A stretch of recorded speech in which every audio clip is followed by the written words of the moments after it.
Welcome to the Unstoppable Podcast, episode 20, with special guest Craig Ballantyne. My name is Dan J. Gregory, and I am committed to hunting down the secrets of business mastery and human performance. My goal for the Unstoppable Podcast is to share insights from some of the most successful entrepreneurs, inspiring thought leaders, world-class athletes, and prominent celebrities to help you to become unstoppable in business and life. Each week I'll be bringing you a new interview with an inspiring person and sharing my own results as I pursue the answers to the question, how can I create the ultimate edge in my business, make a significant impact, and live an extraordinary life?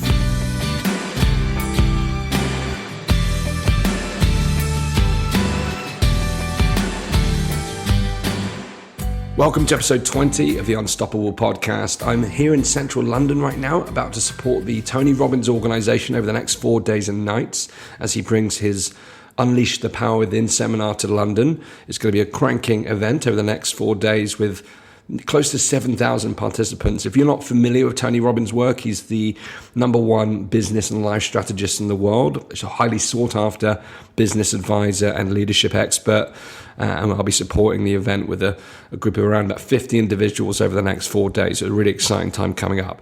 If you haven't heard of his work, then I would strongly recommend checking it out, starting with something like the Awaken the Giant Within book if you're a reader. If you're not a reader, then the Personal Power 2 audio series is a great introduction.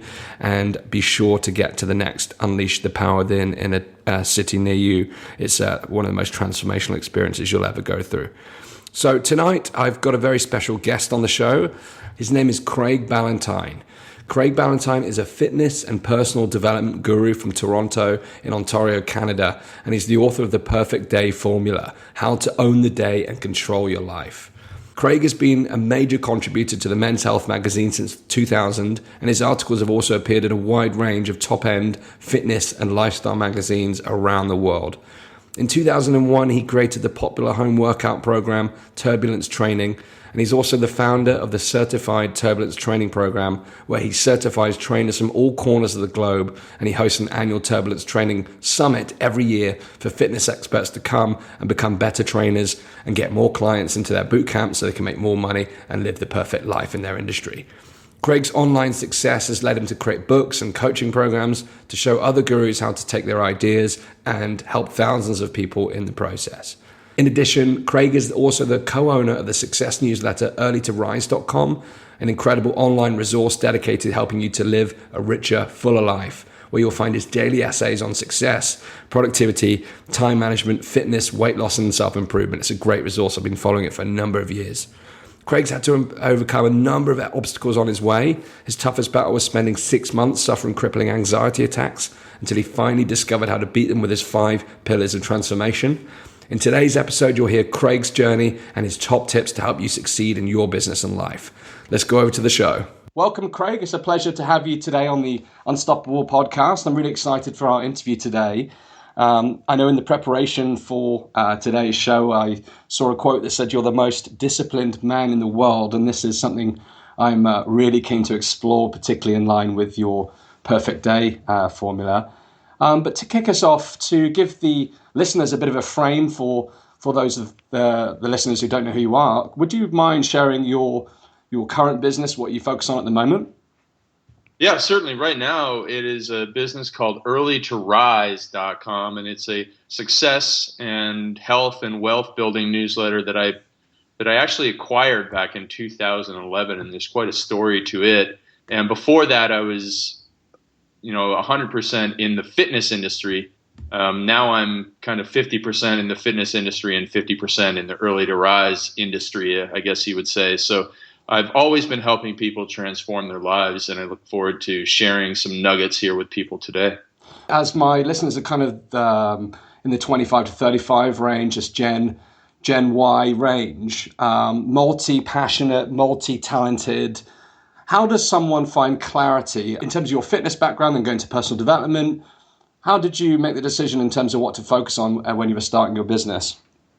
Well, I started on what I knew absolutely the best, what I could be better than everybody else at, and also is really the opportunities that were arising. So if you'll venture back with me to 1998, which was when I was, I was 23, so I was a little bit younger than most of the people on this call. I was finishing up what's called a kinesiology degree here in Canada. And then I moved on into a master's of exercise physiology degree. And I always wanted to be a strength and conditioning coach in the NHL. Fallback would have been the Premier League, but in neither one of those industries or leagues were not all teams had a strength and conditioning coach, and so it was really the edge of the industry. And so I was kind of ahead of the curve, and I had an opportunity to start writing for Men's Health magazine in 2000. And then I realized here's a way that I could help a lot of people. It was something that I loved doing. It was easy for me. But I also, by age 25, I had nearly 10 years under my belt, training myself and training other people. So, if I pretty much was an outlier as far as Malcolm Gladwell would say. And so you need to balance your passion and your dreams with what you're really good at right now. And I've met a lot of young people who are really, really good at things. So it's not like, a young person can't be a world-leading expert. For example, every summer I go to Lithuania and I teach 50 young entrepreneurs how to grow their businesses. And we do it there because of some liberty and it's a liberty and entrepreneurship camp. So it's also a little bit of politics. But, we've been doing that for 7 years. And I've met some of the smartest people in my life at this camp, and they're all under 30. Wow. So the thing is, the people that are succeeding have dialed in, what they went to school for, what their experience is, and really taken advantage of that. And if you go back to Tim Ferriss's book, The 4-Hour Workweek, he talks about a phrase called arbitrage, which is, taking your expertise in one area and kind of leveraging an opportunity or a loophole in another area. And so I really think that people just need to, at every age, but also, specifically for your audience, is be introspective and to take a look and just sit back and think objectively about their life. What are they good at? What do they want to do? But what are they willing to work hard at? And that's where you should spend your time. One last thing on that. Warren Buffett has what he calls his circle of competence. And that is, it's basically the three things that help him decide whether or not what he's going to go into. And one of those is, am I willing to study this basically all day and all night? And if it's not something you're willing to study all day and all night, then it's probably going to be something you're going to drop out of. And so for me, back in the day, I was, reading, sleeping, breathing, training. And so that was an easy thing for me to do. And that's how I got into that. But over time, as I started reading Early to Rise as a reader and a client of theirs, I realized this is what I really want to do, because I wanted just to help people in as many ways as I could. And fitness is not necessarily one-dimensional, but it's not a completely holistic way of helping people transform their lives. And so I know a lot of people listening feel that way, and you will evolve over time. But, get stuck in, go deep, and you'll succeed. Absolutely. And I know there's a really interesting story around how you came into power Early to Rise, and I'll touch on that in a moment. But in terms of your own fitness journey, was there a defining moment for you that really switched on your desire to go into that industry in terms of your own fitness transformation? What was the defining moment for you in terms of stepping into that world? Actually, it was much more before I even exercised, Wow. For the first time. I was 4 years old. I was in a car with my mother coming back from town. We lived just on the outside of town on a farm. And it was back in 1979, before most people on this call were even alive. And, I looked over at my mom, and she was really sad. And, so I'm 4 years old. So this is like one of my first memories in my life, and it stuck with me. And I realized, she was sad. And I said, Mommy, what's wrong? Something like that. I probably didn't say, but, she looked at me and said, I didn't lose any weight at my Weight Watchers meeting today. And, that's why she was sad. And so that stuck with me, and that has stuck with me and inspired me to do these transformation-like businesses to help people succeed in their lives, because, along the way, I've just discovered most stuff is relatively simple in terms of success. It's not easy, but it's simple. Just here's a proven blueprint. You just have to follow it. And I think that a lot of things can be done a lot faster than and more efficient than most people do, just like Tim's book shows people how to do.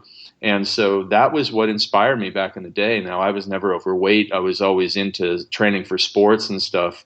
But that was the kind of catalyst that got me into where I am today. And when you entered into the fitness industry back in 1998, what was your vision at that point when you entered that market? Well, again, actually, it was all the way when I was 16 years old and I started training. And, my idea was I'm not going to make it into the National Hockey League. How else can I do it? If not as a player, what can I do? So I started thinking, okay, well, there's people that train these guys. There was a few. And, so even in 1994, when I started university, that was my goal.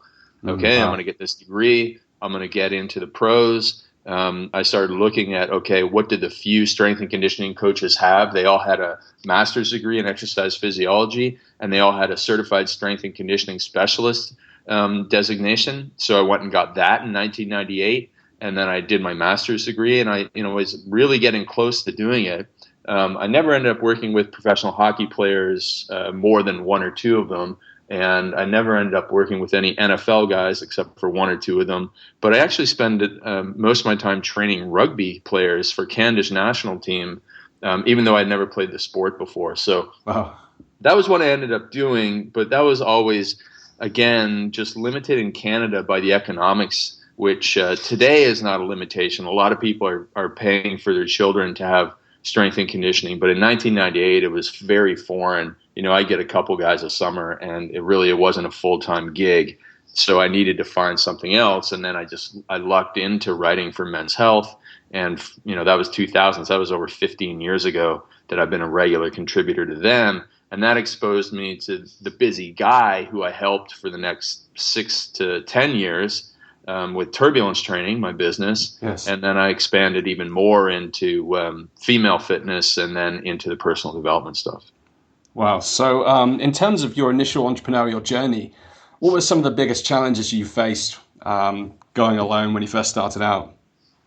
Well, you think back to 2000, the internet has been around for about 6 years-ish. I had my first email account in 1994, but I think that was the first year people started getting email at my university. In 1998, email or the internet was still super slow, but it was 1999 when I started writing an email newsletter, and I was sending it out, believe it or not, using the BCC field in a Hotmail account. So I had 3,000 people on my email list at one time, and you can only get 50 people in the BCC. So I had to send out nearly 60 emails to send a newsletter. Wow. Yeah, I know. It sounds so ridiculous. No wonder why you're focused on productivity now with that kind of work. Right. So I'm like that crazy old guy who, had to walk up the hill in bare feet in snow, just to get to school, telling that story. But anyways, so technology was a big problem. Also, the internet was a wild, wild west back then. Some things were legal. Some things were, there was a lot of things called black hat, which was, you can get link stuffing on your website and that sort of thing. So it was hard to keep up with all that. And really, I should have just focused on creating amazing content. A good friend of mine, John Berardi, is a really great example. He just focused on creating content because he knew nothing about, the technology of the internet, and he's grown a great business. And I did pretty much that as well, but sometimes I would get sucked into thinking I needed to learn all this other stuff. So, I guess that's the same as these days. There's a lot of people out there promising, my format or my, secret weapon is going to help you get a lot of traffic to your website. So it's always been difficult to separate the truth from the, the myths out there. But back then, a lot of it was technology based, and finding people that had kind of gone through and done what I wanted to achieve. And it wasn't until about 2006, I hired a business coach named Tom Venuto, who created a product called Burn the Fat, Feed the Muscle. And he was a guy who has incredible integrity. He has the highest standards. And so I hired him as a coach, and he helped me redo my turbulence training business so that it really took off that year. And that was an incredible experience, and having Tom as a coach. Awesome. And when you were working with a coach, did you work purely strategically? A lot of the conversations I have with my clients, often it's at the mental level, in terms of people's internal barriers that are stopping them from getting where they want to go.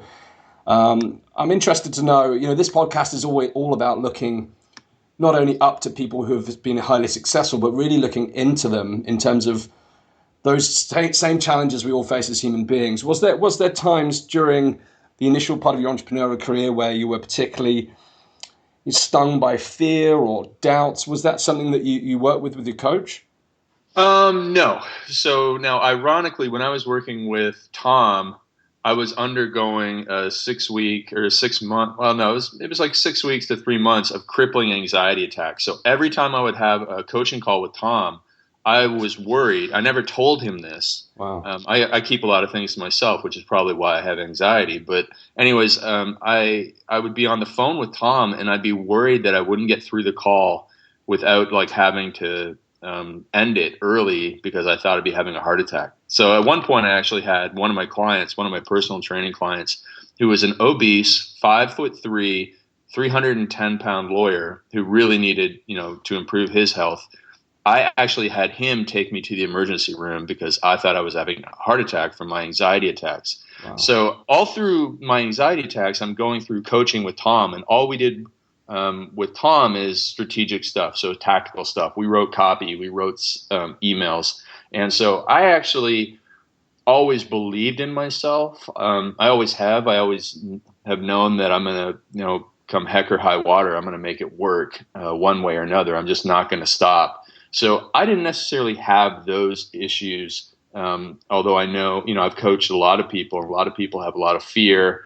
I don't love getting critical emails and seeing, websites devoted to Craig Ballantyne, the idiot, but there are those things out there, and I don't like them, but it doesn't stop me from doing things. Now, for some other people, it does stop them from doing things. I run a mastermind here in America with a friend of mine, and we have people who get stopped all the time from, putting up a website or sending out a real hard promotional email. And the thing is, what I've noticed over time is that you can take even the most timid salesperson, and over time, they'll become a very, very confident salesperson just with enough positive feedback. And so, that's how you train anybody or anything, including dogs, on how to behave properly, is giving them positive feedback for doing things that are good for them. So, you train a dog to be a good dog, not by yelling at it, but by giving it a treat when it sits. You give a dog a treat when it doesn't run after another dog, and it will stop running after other dogs. If you give a timid salesperson or somebody who's scared of, criticism, a reward, positive feedback or, monetary success because they go out and take action, then they'll go out and take more action. So you just have to make sure when you're coaching your clients that, especially at the start, that you're giving them, kind of softballs that they can easily hit into a home run, like, hey, just send this email out to, a half of your list, and let's see if they make, you make like 3 sales, which, they make 10 sales, and like, oh my goodness, I can't believe that happened. And then they'll be like, okay, what can I do next? And they have less and less fear and more confidence. So that's how you build everybody up for that. And that's my coaching experience, even though I didn't necessarily have that same need in my own personal business transformation. So on the flip side, then, you spoke about your self-belief and your desire. Can you trace your self-belief back in terms of what lit up that fire within you that gave you that belief in yourself and the internal drive to make things happen? I just must have been born a real arrogant person, because I remember when I was 5 years old. So this must be my second memory of life. So I was 5 years old. I was playing with my cousins, and for some reason, the thought popped into my head that I am a special person. And ever since then, I've believed it and just went out and got things done. So it's really kind of bizarre, I guess, to say that. But and I certainly have never always been Mr. Super James Bond confident, but I've always believed in myself in terms of business and getting things done. I've always thought I was a very smart individual. And so, it does sound arrogant, but that's, I've been that way since I was a kid. So fortunately, I haven't had to deal with that. It was just something that popped into my crazy head. I mean, that's amazing. I mean, a lot of the conversations I've had on this podcast are trying to trace back to those moments that were defining moments, really. And when it's those formative beliefs early on in your life, people don't really recognize often how powerful they can be, either positively or negatively. But that's something surely that's shaped your life incredibly for good.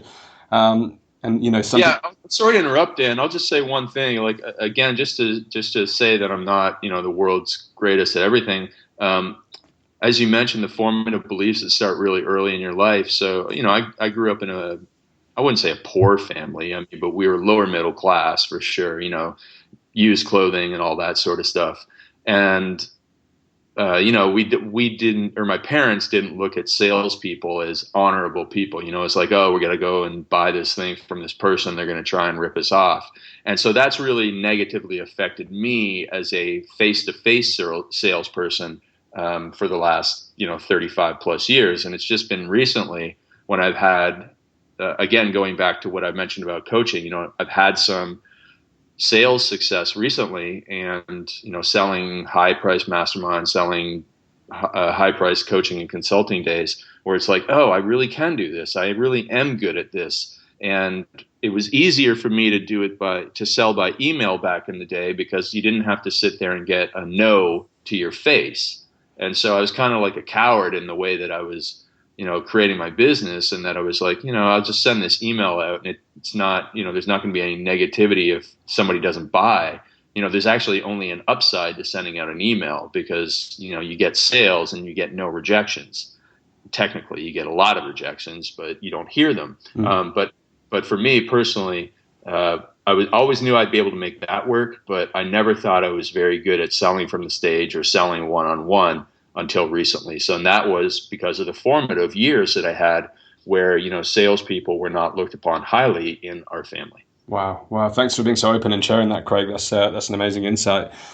And I guess that's quite a defining moment. What would you say are some of your other most defining moments in your career to date?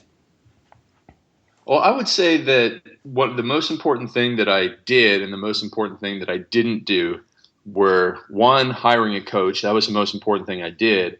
And not hiring a coach soon enough was the biggest mistake that I ever made. I mean, I could have afforded a coach 2 or 3 years earlier, but I was just cheap and stubborn and stupid and thought I could do it all on my own. So if I had hired my coach earlier, I'd be so far ahead. You and I would have been having this conversation over a year ago. My book would have been out years ago. I would have been helping more people.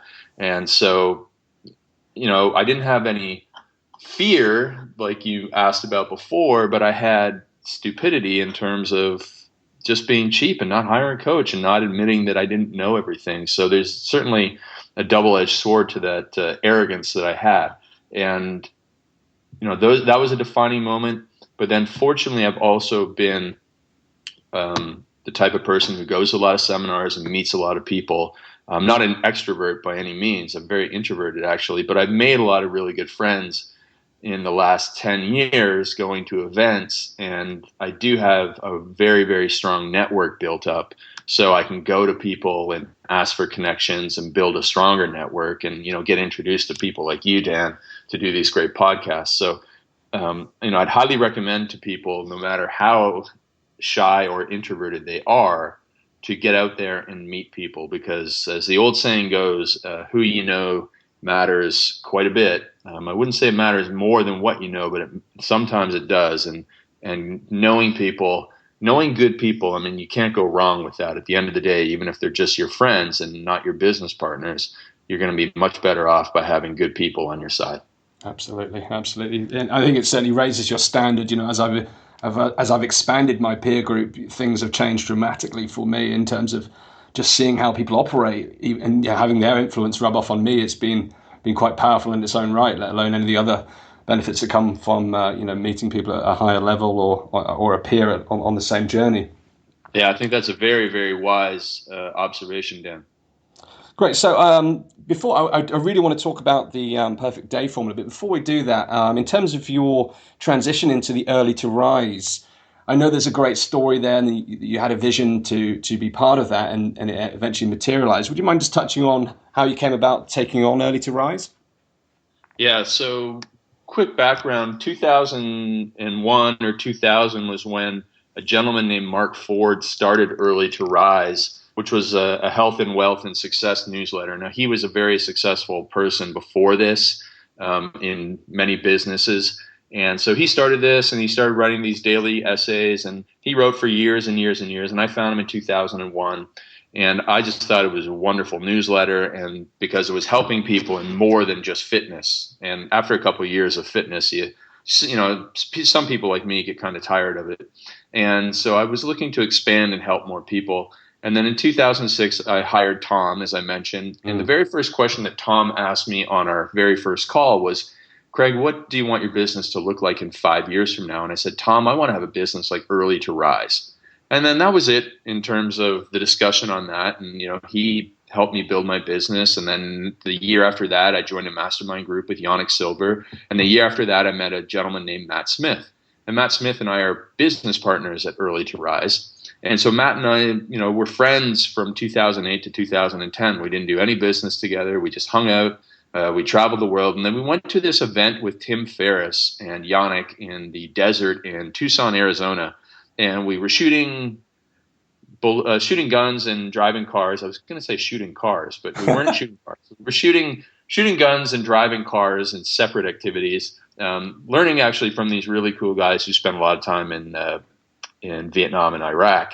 And so anyways, at the end of that event, Matt and I were in the airport in Tucson, and Matt asked me kind of a similar question as to what Tom asked me. And I said, I really want to expand into helping other people. And so, I'm still modeling things after Early to Rise. And then 6 months later, he was at a seminar with Mark Ford. That is, Matt was at a seminar with Mark Ford. And Mark Ford said to Matt, I've pretty much said everything I need to say about Early to Rise. I'm going to, sell the business. And Matt said to me, sent me a text actually. He said, hey, Craig, if you could run Early to Rise, would you still be interested in doing that? And I said, yeah. So, we struck while the iron was hot. We flew down to Florida. We negotiated the acquisition of the business. And that was July 2011. So it was actually 5 years, 3 months, and 17 days after I originally had my answer to Tom of what I wanted to do in 5 years. And so it was really a remarkable story, very much like what people have seen in The Secret, the law of attraction. But I said, it's not the law of attraction, it's the law of action attraction, because, I look at all the things that I did. I hired a coach, I did everything he said. I joined mastermind groups, I networked, I just started writing and coaching and helping other people. And eventually all of that stuff attracted the business of my dreams into my life. So you can get exactly what you want if you're very clear about it, and if you tell the right people, and if you do the right things. Magic. I think some of the key things are, like you said, is telling people, not only the right people, but just telling people full stop. I think so many people hold their visions to themselves, and without sharing it, you're never going to attract the tribe to your brand, or to the partners that you need to bring into your life, or perhaps the person who could introduce you to someone who could make what happen. Yeah. Like in your case, it's quite an amazing transformation how that's happened, and it's that power of intention coming really into fruition. Really powerful stuff. Yeah, you do have to be careful about negative people, though. I wouldn't tell that to somebody who, I wouldn't tell that to my cousin. Not that my cousins are negative, but they wouldn't have any way of understanding what my dream was or being able to help me. They might say, hey, good luck, or they might just say, that sounds weird. But you do really, you want to get into seminars and stuff where you do meet these people who just are going to go out of their way to help you. And, just like everybody on this call, if one of their friends or coaching clients came to them and said, I'd really like to do X, Y, Z, as soon as they tell you that, it's like the old classic, if you buy a white Porsche, all you see is white Porsches. Yes. It activates the reticular activation system in your mind, and that's all you think about. So now you go around thinking, oh, how can I connect, client Joe with somebody who can help them, reach X, Y, Z? And so that is what, to the listeners, that's what Dan's saying here. He's saying, find good people, tell them what you want to do, and that for some reason that galvanizes good people to take action on behalf of you. You can't stop them from helping you. And so that's a really great thing about being in good, positive coaching groups and having a good coach and hanging around the right people. Absolutely. So let's move on to talk about the perfect day formula. I'm really excited to get into this because this is an area I've personally I would describe, wrestled with for a number of years, constantly revisiting. Oh, well, on a quarterly basis, I'll revisit my goals, my annual goals, and my big picture vision, and then translate those goals into a series of activities that I shape around a weekly structure and then onto a daily structure. So how can someone improve their day by defining their perfect day? Okay, so most people, and I was once very much like you and very much like the people who are starting from scratch with really, really messy days. I mean, I didn't, have this back when I was 25. I probably didn't perfect my system until probably about 33 or 35. So it was a constant evolution. Now, what you need to do, the most important thing is to be proactive, which means planning your days specifically. Plan what time you're going to get up, plan what you're going to focus on first thing in the morning. There's a copywriter named Gary Bencivenga who's very famous, and he recommends focusing on your number one priority first thing in the morning for an hour, and he calls it your hour of power. And then there's other guys like Robin Sharma, who you might have heard of, a very famous author, and he says, the first 90 minutes of your day, focus on your number one priority, because that's like the 80-20 rule. You'll get 80% of your results from working, in 20, from that 20%, 90 minutes is 20% of an 8-hour day. And so, there's a lot of people who talk about that. I'm a true believer that you need to wake up and get right to your number one priority before everything else gets in your way. And if you do nothing but get 15 minutes of clear thinking on your number one problem or priority in life, and you do that every day, that's a victory that the world cannot take away from you, no matter how busy the rest of your day. And so that's what I recommend as being your number one proactive approach to life. Get up early, focus for 15 minutes, don't think about anything else. Don't turn on your computer. Just sit and focus on whatever your number one problem is, whether it's writing or whether it is, getting out of debt or whether it is trying to figure out ways to get more coaching clients. But if you just sit there and think with nothing else on your mind, you will have amazing breakthroughs. It's, when we try and do stuff over the rest of the day, when there's all this, commotion and distraction, that it really stops us from moving ahead. So that's what I highly recommend to people. And then also planning out the rest of your day as much as you can. So scripting your day, having that planned out the day before.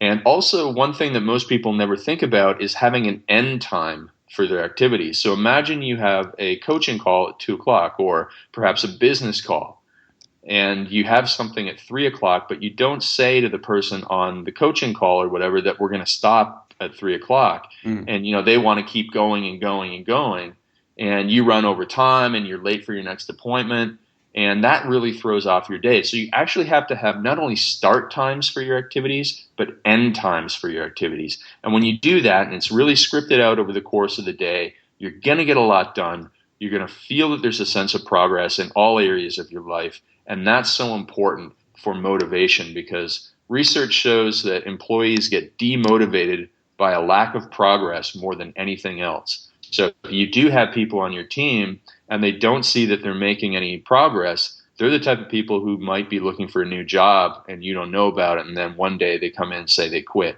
So you need to be focusing on that. So those are the things. It's really about proactive planning. Do you have a particular philosophy in terms of once you've kicked into your day, how you structure your day going forward? So it really comes down to your personal work schedule. So, for me, I'm up at 4. I write, for the first hour or so, because that's my number one priority. Then I go into some personal time stuff like meditation, walking the dog, having breakfast. Then it's back to work. Then it's training. Then it's, a little bit of work. Then it's lunch. And then in the afternoon, when I don't have a lot of mental capacity for writing, then I do calls like this. And so it's really structured around my personal energies and also my, the tasks that I have to do. And also, I know you want to talk about planning your week. Some of my days are different. On Monday, it's almost entirely meetings with our team. So we have employee one-on-one meetings every Monday. They're called goal set and review meetings. And so that takes up almost all of my day. So I get a little bit of writing in before I go to the office. then I'm in the office and in meetings pretty much all day. Now, Tuesday, it slows down a bit, and I go back to that regular schedule of, writing, personal time, writing, and then some meetings, and then calls in the afternoon. So it really comes down to, first of all, what do you have to get done? Especially if you're an employee for somebody, obviously you have priorities for them and performing at a high level. And then also, how do you manage your energy? Now, I could be forced to write in the afternoon, but it's not my best writing time. And so that's why I want to write in the morning and then do coaching calls in the afternoon, because that is something that I've been able to notice over the years of personal observation, objective and introspection on myself, is I'm a really great morning person, not so great in the afternoon. And so I need to structure my days around that. Cool. And what, in terms of task management, what do you use any particular tools to help you stay on track with your productivity? What is your system for organizing your tasks? I just use a Word document. I have never used an app in my life. My phone is 6 years old. It is a BlackBerry that I bought in 2010. I've never had an app on it. I don't even know if it could actually even download an app. So people make fun of me for my phone, but it keeps me out of trouble because I don't, waste any time on it. And so I don't do anything fancy. I should probably downgrade to paper and pen, but I do like my little Word document system for my to-do list. That's cool. I remember back in my corporate days, a number of years ago, worked with a leader who insisted on using the paper and pen method. And there was me and all these young grads at the time all using these apps and different kind of things. It was just so alien. But actually, do you know what? Since I've experimented with lots of different tools, but I often just go back to the pen and paper. It's easier, and you can cross things off and move things around, and it gives you a bit more flexibility. And you operate from that master list of actions that you've got, that you said at the start of the week, and it comes to give you that clarity. Yeah, it gives you a bit of clarity, and it also gives you a bit of liberation and freedom from being tied into some of these things, these electronics. Now, I use electronics for a lot of stuff, don't get me wrong, but I do appreciate the old school way of doing things, and people that use notebooks and stuff. It's a little bit harder to find some of the things you want to find compared to electronics. But one thing I do encourage for everyone, especially you young guys, is to consider having, if not a full day, but at least a good 6 or 8 hour break on a weekend where you don't have any connection to electronics. I mean, every Sunday I try and go what I call device free. So I don't turn on my phone. I don't turn on computer. I don't do any of that stuff. And it's just, like old school. And by old school, I mean like 1985, where it's just, living like as if I was living back then. And it really is liberating. You don't get sucked into all these things where you've lost an hour thinking, oh my goodness, I just checked 2 websites and 60 minutes has gone by. Because if I go to a website, I mean, I could be reading 10 different articles and end up on 5 different other articles referred to in this one article. And I'm a bit of a news junkie and information addict, so I got to be careful of that. So, but again, it's also very freeing because, the next day you're like, oh, what happened yesterday? I don't even know what happened yesterday. And it's sometimes that's a good thing to feel. Absolutely. I think the other good thing about avoiding technology for a certain period of time, for myself in terms of my structure, I call my daily actions my MITs, my most important tasks. I will not allow myself to look at any notification or electronic device until that first 90-minute chunk of most important tasks is complete. And I think one of the side benefits of doing that is, say you log onto Facebook or you look at other blogs, you start to see things and other people and what they're doing, and it triggers that comparitis, I call it, where you start comparing yourself to other people in your industry and you think, hang on a minute, they're doing all this stuff now, maybe I should be doing that. And I just think it's so important to create before you consume.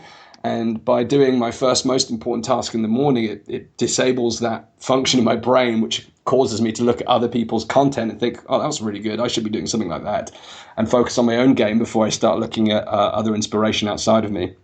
Yeah, I would say that comparing yourself to others is is the greatest cause of unhappiness in people with first world problems. Absolutely. So try not to compare yourself to others. It's something you can't control. And even if you were better than somebody else, what good does that do you? I mean, it doesn't do you any good at all. at the end of the day. So that's for sure. And I love your little phrase there. Create before you compare, or create before you consume. That's a really great rule, a really great way of summarizing exactly what you and I do, which is get something done first thing in the morning before we do anything else.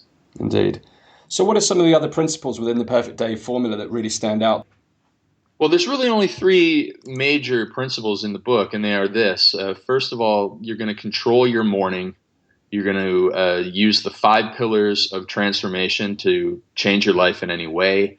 And then you're going to concentrate on what counts at night, which is your vision for your future. And it sounds like you use a lot of these tools already, Dan. But it's all based on a formula that I learned from Epictetus, a Stoic philosopher who lived 2,000 years ago. And he said, control what you can, cope with what you can't, and concentrate on what counts. And that also helps us in that comparitis issue. You control only what you think about and what you do and what you say. You can't control anything else. You can't control someone else's success. You can't control an angry boss. You can't control whether it's going to rain. You can't control whether or not there's going to be traffic. So you only control your response to those things. And you can be angry and waste your energy, or you can be, proactive and figure out a way to make your system work within the constraints of the world. And so to do that, we create boundaries for our life in the morning, what I call the rules for your life. In the afternoon, you use the 5 pillars of transformation, which are planning and preparation, professional accountability, social support, a meaningful incentive, and the big deadline. And then at night, because you've figured out what really matters in your life by going through this vision exercise that I've created in the book, then you are able to go home after a wonderful day of productivity and success and have the freedom to leave your work behind and to actually focus and be present on what matters, which, could be your girlfriend or your spouse or your kids or whatever it is, your health or your hobbies at night. So what is the kind of typical response, when someone really gets to master their day and really take control? What are the typical kind of transformations you see through going through this type of work? A lot of people find that it strengthens their marriages and their relationships because they're actually present and focused. So if you take a look at, let's call him Joe, who's a reactive person. Joe's going to wake up and hit the snooze button. So he's going to get out of bed 10 minutes late, which means he's going to be running late to get his kids breakfast, to get himself breakfast, to get to work on time. He's going to show up late at work. He might only have stopped and got a coffee and a donut, so he's going to feel terrible in 2 hours. Then he's going to go and make a bad decision at lunch because he didn't have time to make his own lunch, so he's going to be falling asleep in his chair at 2 o'clock. And then he's going to, because of all these mistakes, he's going to have to work late, which means he's going to miss family dinner and he's going to show up late to whatever the kids have going on that night. And that is just a terrible, terrible way to go through life. And it really ruins the relationships, not only with your children, but with your partner. And so, it can really weaken a relationship. Now, on the other hand, if somebody's proactive and they get up early and they focus on their number one problem or their hobby or whatever it is, if they want to become a writer, they get to write for 30 minutes in the morning. And then the rest of the family gets up and, everybody has a fairly nice breakfast and gets to school and work on time. And then at work, you're a productive person and you're actually home on time for dinner. And you spend, the dinner hour actually eating together, which is, research shows, the number one factor in having well-adjusted kids is having dinner with your children on a regular basis. And then you get to do whatever you want to do at night. I mean, that's just a huge difference in somebody's life. Even if they're the same person with the same morals and the same values, it's simply being proactive versus reactive. If you're reactive, it's completely stressful. But if you're proactive, it allows you to make achievements and move ahead. And it's just a world of difference. It's like somebody being in debt versus out of debt. I mean, being in debt is just so much stress on any relationship. Whereas if you're out of debt because you've been proactive, it just allows you to really grow your relationships. And so that's what I hear from most people, that it strengthens the relationships that they have, particularly with their kids. A lot of the people with my program are, 35, 40, 45 years old, doing well. Like, for example, one of my best success stories is a pediatric anesthesiologist, but she wants to be a writer. So she gets up a little bit early in the morning. She writes, but she's still home on time for dinner with the kids and still reads to them and puts them to bed. And, she said that it strengthened her marriage because of the planning and preparation. Amazing. I just think the product's so important for the younger generation as well, because everyone's growing up in this kind of computer game generation, and what it means is that people are so addicted to variety and they've got all these different interests, all these different passions. Having real structure to your day enables you to take all those different areas and bring it all together in a way that enables you to actually maximize your gift and really identify what your most powerful vision is. So I think the program would be absolutely essential for someone whose passions and all their different talents really important, because in my own experience, I'm one of those people. I've got loads of different passions, loads of different interests, lots of different strengths that I like to work on and develop, but without structure, because I'm a natural, I used to describe myself as someone who had organized chaos. I like to remove some of that chaos now and be a lot more disciplined in my time. And it's made such a world of difference in terms of my own productivity, but also my own level of comfort. I used to carry this stress level around me because I had all these things in my mind. I didn't have a way of structuring them. So structuring my day in a very defined way has really been a transformational process. So I'd strongly encourage people to check out your work with The Perfect Day, because, and specifically as well, the commandments, the rules you speak about, we haven't spoken about them in detail, but this is an area which, again, is absolutely game-changing for people. If they implement these daily rules and abide by them, it's just transformational. So perhaps you could just drop a few hints about what that's all about, so that some of the listeners can get a handle on that. Yeah, certainly. And I mean, so people who think, I don't want rules in my life, well, you operate by rules all the time. So if you stopped at a red light, you're operating by rules. If you eat a paleo diet, you operate by very strict rules. If you didn't kill anyone today, you operate by some rules. You operate by the 10 Commandments. So what the rules allow you to do is remove chaos from your life. And so if you say, I go to bed Monday to Friday every night, or Sunday to Thursday every night at 10 p.m. and I get 8 hours sleep so that I'm well rested for the day ahead, then you're going to be the type of person who's going to do that, and you're going to get ahead in life. But if you just kind of like wing it, tonight I might stay up until 1 o'clock, or I'm going to try and get to bed at 11 o'clock tonight, you always end up staying late. And then next thing you know, you wake up the next day, you're tired, and you're like, I'm going to go to bed earlier tonight. I'm going to go to bed earlier tonight. And you never do. And so if you have a rule, if you put a rule in your life for getting to bed at the same time every night and getting up at the same time every morning, you're going to be much more organized and successful. Now, you can have a nutrition rule. You can have an exercise rule. I exercise at the gym 3 times per week, or I run 5 miles 4 days a week, whatever it is you want. It just allows you to state what type of person you are. And when you state what type of person you are, you will always act in congruence with what type of person you are, because the world dislikes a hypocrite as much as it dislikes almost any type of person. It doesn't like when somebody says one thing and does another.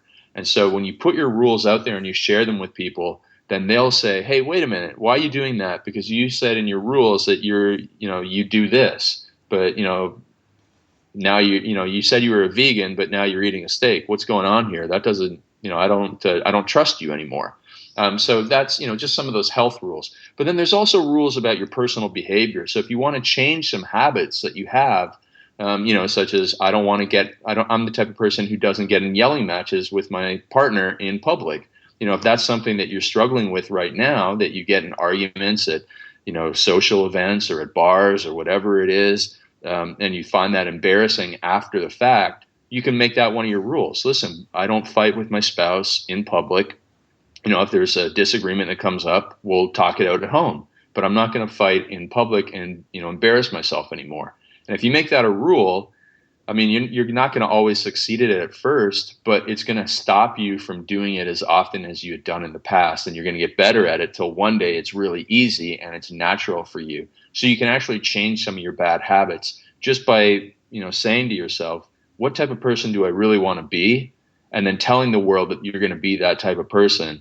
And then that is the type of person you will eventually become, because you have told the world and you do not want to be a hypocrite. So if you want to be a generous leader and you make that a rule, I am a leader of people and I'm very generous with my time and my money, and people, see you out and they say, hey, would you mind, coming by this charity event tomorrow that we're doing? maybe help us raise some money and donate a little bit of your time, and you say no, they're going to look at you and say, you just, you tell all these people you're a generous leader and you won't even come and help. Well, it's going to change your behavior, even if that was your natural inclination. So, one of the things that I changed is I stopped swearing in 6 days just by saying that I'm not the type of person that swears. And you can do it. You can change so many aspects of your life when you commit to it and you tell other people and you decide what type of person you're going to become. Absolutely. And it really impacts you at the identity level. I was speaking with my accountability. I have an accountability buddy. We speak every single day. And what he felt totally out of alignment for whatever reason. And what it materialized is that he was flouting 2 of his core rules. He has his 10 rules that he abides by. And 2 of them he was not standing by. And, now he's corrected those 2 things that he was out of alignment with. He's back on track, and he's within 24 hours, things have changed. It's so amazing how powerful those things can be. So just before we move into the final rapid fire round, where can people find out about the Perfect Day Formula, Craig? Well, they can go to Amazon and get the book. So we have it on all 3, methods of consumption: regular hard copy book, Audible as well, and then Kindle version. But if they want the kit, which is actually like a home coaching course, they can go to perfectdayformula.com and watch the video there as I unbox the kit and take people through how it'd be like having me at your kitchen table, kind of coaching you through exactly what you want to change in your life. And it's a lot of fun just to see what's all in this little kit, because it's been quite a lot of fun putting it together. Awesome. It'd be great to check out. So the final quick fire round now. I've got 3 power questions for you to finish up for today. The first question, Craig, is if you were to start your entrepreneurial journey all over again with everything that you know now, what would be the first thing that you would do? Oh, I'd hire a coach for sure. Absolutely. I'd find somebody who has been there and done that, who's achieved what I want to achieve, who has the same morals and ethics as me, and who comes with a lot of referrals and recommendations. And I would find a way to learn from that person. If I had no money, then I would buy their books and I would watch their YouTube videos. If I had a little bit of money, I'd buy their introductory course. If I had a decent amount of money, I would go to their seminar. And if I had, the amount of money that I have now, I would hire them as a personal coach. So that's the first thing that I would do. I'd find them and make them a mentor of mine one way or another, whether a virtual mentor where I watch their YouTube videos or whether they're one-on-one. That is the absolute number one thing that I would do. Great advice as well. And the second question is, what is the most impactful piece of advice that you have personally received? I think it's the 3C formula that I learned from Epictetus, which is control what you can, cope with what you can't, and concentrate on what counts. So that really allowed me to reduce a lot of stress in my life when I realized, I can't control what anybody else does. You cannot control another person. I can't control my dog. My dog just has instincts. And so I can't get mad at it. I can't, get angry about what other people do. I can only control my reaction to it.